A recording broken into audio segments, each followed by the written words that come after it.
दोस्तों, एक बार की बात है, राजा हर्षित सूरज की पहली किरण के साथ अपने रथ पर भोजन सामग्री लेकर निकले। रास्ते में मिलने वाले कुत्तों और अन्य पशुओं को वह भोजन कराते और जरूरतमंद इंसानों व साधुओं की मदद करते। उनके इस कार्य की चर्चा पूरे राज्य में होती थी। एक दिन जब राजा कुत्तों को भोजन खिला रहे थे, उसके एक चापलूस मंत्री उसके साथ था। तो मंत्री ने उनकी प्रशंसा में कहा, महाराज, आप जैसा दयालु और महान व्यक्ति नहीं होता तो इन जीव का क्या होता। आप ही इनकी भूख मिटाते हैं, आपके बिना तो जे मर ही जाते। मंत्री की ये बात सुनकर राजा के चेहरे पर हल्की सी मुस्कान आई, लेकिन पास में बैठे एक साधु ने इस पर ठहाका लगाते हुए वो हंसने लगा। राजा ने हैरानी से पूछा, महाराज, आप हंस क्यों रहे? तब साधु ने सहज भाव से कहा, राजन, मंत्री जी की बात सुनकर हंसी आ गई। सच तो ये है कि इन जीवों को और हम सभी को पालने वाला वह परमात्मा है। हम सब तो केवल माध्यम है, देने वाला असली मालिक ऊपर बैठा है। हमें जो कभी अहंकार वश नहीं सोचना चाहिए कि हम ही सब कुछ हैं। जो भी दे वह प्रेम और करुणा से दे, ना कि स्वयं को बड़ा साबित करने के लिए। प्रेम हम लुटा सकते हैं, प्रेम की भाषा सभी समझते हैं। राजा हर्षित ने साधु की बात सुनी, लेकिन उनका अहंकार आहत हुआ।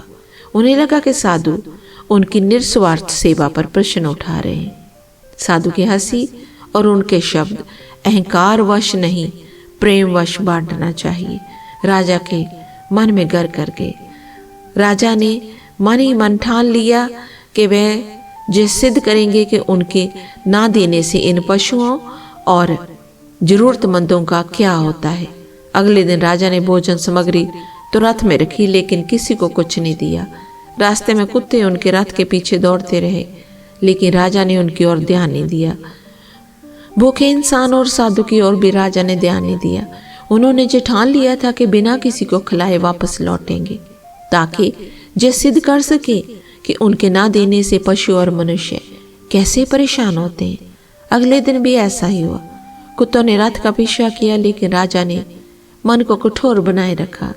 कुछ दिन बीतने के बाद राजा ने देखा कि कुत्ते अब कमजोर और थके हुए दिखने लगे हैं। फिर एक दिन जब राजा रथ पर निकल रहे थे, उन्होंने देखा कि साधु उसी मार्ग पर बैठे हुए थे। राजा ने सोचा कि अब साधु से सामना किया जाए और उन्हें दिखाया जाए कि उनकी बात गलत है।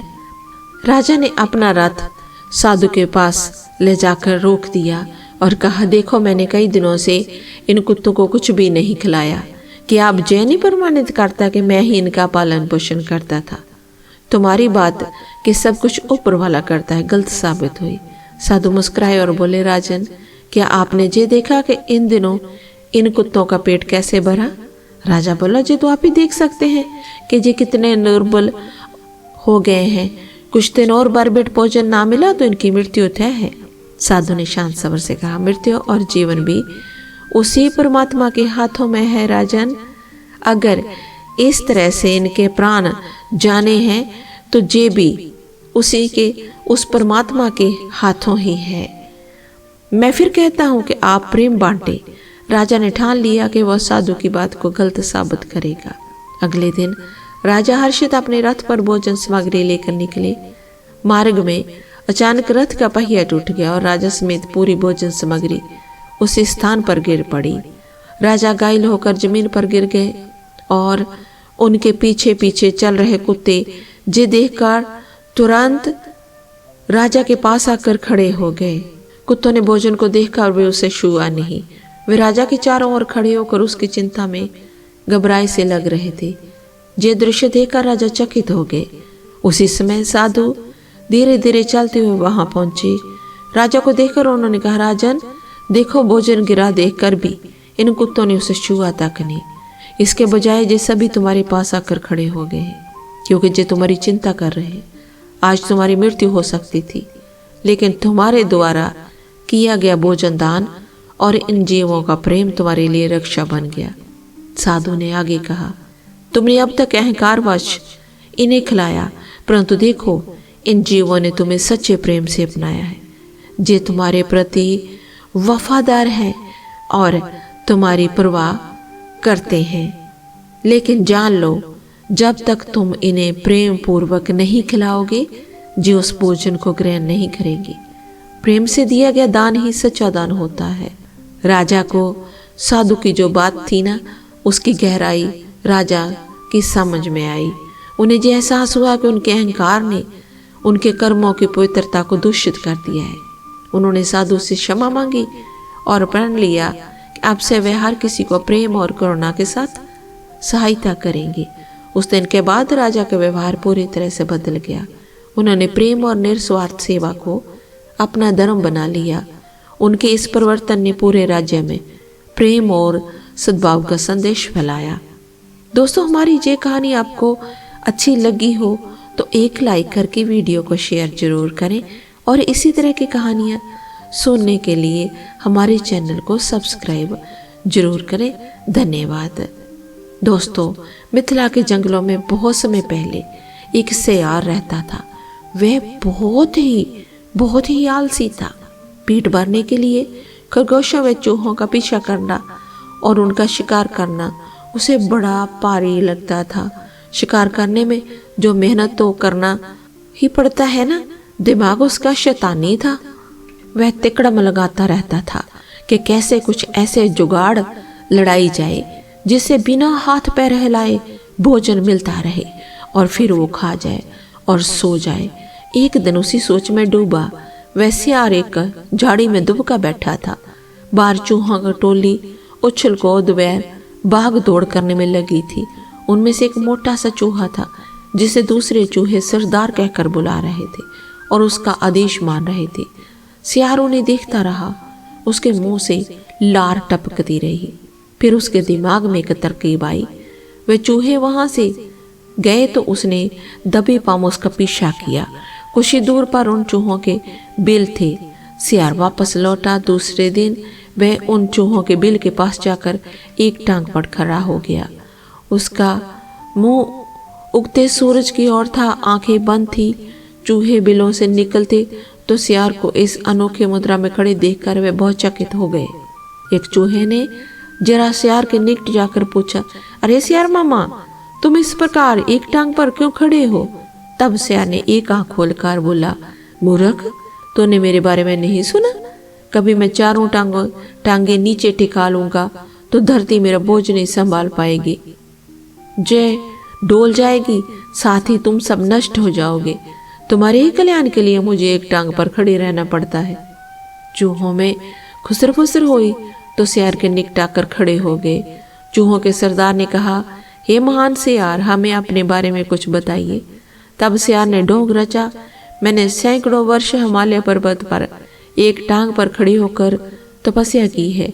मेरी तपस्या समाप्त होने पर सभी देवताओं ने मुझ पर फूलों की वर्षा की।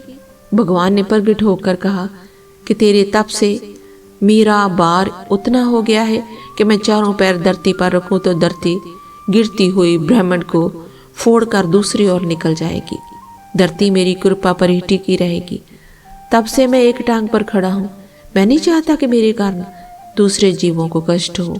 सारे चूहों का समूह जे तपस्वी सियार के सामने हाथ जोड़कर खड़ा हो गया। एक चूहे ने पूछा, तपस्वी मामा, आपने अपना मुंह सूरज की ओर क्यों कर रखा है? सियार ने उत्तर दिया, सूर्य की ऊर्जा के लिए। और अपना मुख क्यों खोला है? दूसरे चूहे ने पूछा, हवा खाने के लिए। मैं केवल हवा खाकर जिंदा रहता हूँ। मेरे तप का बल हवा को ही पेट में बात के पकवानों में बदल देता है। सियार बोला। उसकी इस बात को सुनकर चूहों पर जबरदस्त प्रभाव पड़ा। वह सियार की ओर से उसका सारा बह जाता रहा और उसके और निकट आ गए। अपनी बात का असर चूहों पर होता देख मक्कार सियार दिल ही दिल में खूब हंसा। अब चूहे महातपस्वी सियार के भक्त बन गए। सियार एक टांग पर खड़ा रहता और चूहे उसके चारों ओर बैठकर ढोलक मजीरे खड़ताल और चिमटे लेकर उसके भजन गाते। सियार सियाराम भजन भजन भजन कीर्तन समाप्त होने के बाद चूहों की टोलियां भक्ति रस में डूबकर अपने बिलों में घुसने लगती तो सियार सबसे बाद के 3-4 चूहों को दबोच कर खा जाता। फिर रात भर आराम करता, सोता और डकारे लेता। सुबह होते ही फिर वह चूहों के बिल्लों के पास आकर एक टांग पर खड़ा हो जाता और अपना नाटक चालू रखता। चूहों की संख्या कम होने लगी। चूहों के सरदार की नज़र से यह बात छिपी नहीं रही। एक दिन सरदार ने सियार से पूछ ही लिया, महात्मा सियार, मेरी टोली के चूहे कम होते नजर आ रहे हैं, ऐसा क्यों हो रहा है? सियार ने आशीर्वाद की मुद्रा में हाथ उठाया और बोला, ए चतुर्मुख, यह तो होना ही था। जो सच्चे मन से मेरी भक्ति करेगा वह उसका शरीर बैकुंठ को जाएगा। बहुत से चूहे भक्ति का फल पा रहे हैं। चूहों के सरदार ने देखा कि सियार मोटा हो गया है। कहीं उसका पेट ही तो वह बैकुंठ लोक नहीं है जहाँ चूहे जा रहे हैं। चूहों के सरदार ने बाकी जो बच्चे चूहे थी उनकी चिंता और स्वयं उसने दूसरे दिन सबसे बाद में बिल में घुसने का निश्चय किया। भजन समाप्त होने के बाद चूहे बिलों में घुसे।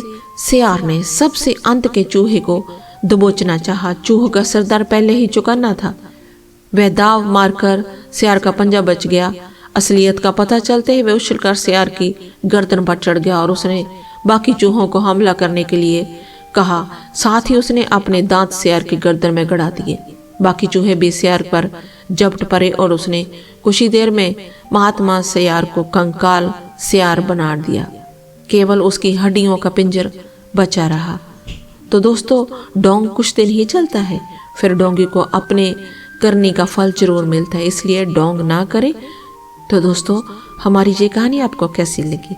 अच्छी लगी हो तो कमेंट बॉक्स में कमेंट जरूर करें और वीडियो को लाइक करें और कहानियाँ सुनने के लिए हमारे चैनल को सब्सक्राइब जरूर करें।